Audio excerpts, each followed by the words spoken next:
revendication est une revendication politique. Parce que les autorités visées en question sont des autorités politiques. Et ce que les gens appellent barbarie, répression de la marche, je m'excuse. Juste là, je n'ai pas vu les images. Je n'ai vu aucune télévision me montrer des images de bastonnade. J'ai vu des policiers en train de disperser la foule à l'aide de gaz lacrymogène. Ce qui n'est pas une première. Les sorties médiatisées de certains députés ces derniers jours n'ont pas manqué de susciter l'attention des membres du Front. Chers frères, nous disons et nous répétons que la haute cour de justice ne fait personne.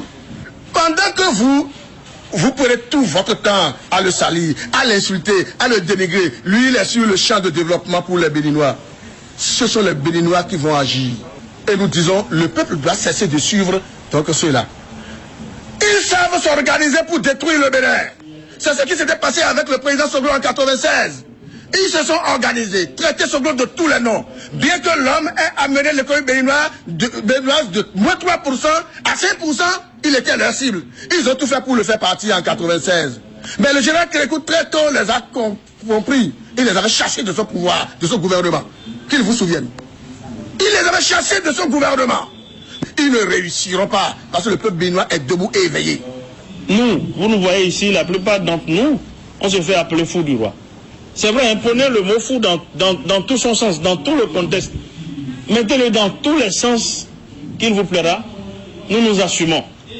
Mais jusqu'à maintenant, c'est nous qui sommes encore en train de faire preuve de sagesse. Parce que si nous devons répondre à la mesure de l'affront et de l'offense à notre leader et à nous-mêmes, je crois que nous ne serons plus là. Ce n'est pas eux qui sont en train de promouvoir la paix, c'est nous qui chaque jour, chaque matin, devions supporter un certain nombre de choses sur les radios, sur les chaînes de télévision, sur les réseaux sociaux, et toujours nous décidons d'appeler au calme et de garder notre silence. Si quelquefois nous montons au créneau devant vous, c'est pour dire attention. Et quelle est la substance qui se dégage de ce point de presse? Je vous regarde droit dans les yeux pour vous parler le langage de la vérité.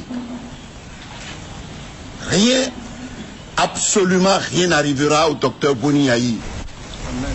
Il va terminer sans conférir son mandat dans la gloire et il sortira par la grande porte. Amen. Il partira et nous aurons encore soif de lui. Tenez-vous tranquille. Vous êtes pressés, le temps viendra. Mais ce qui est triste dans notre pays, c'est qu'on fait de la politique une activité excessivement mercantile, où les gens devant l'argent deviennent des marionnettes. Vivement que mouvance au pouvoir et opposition politique accordent les violons sur l'essentiel qui fera décoller économiquement le quartier latin de l'Afrique.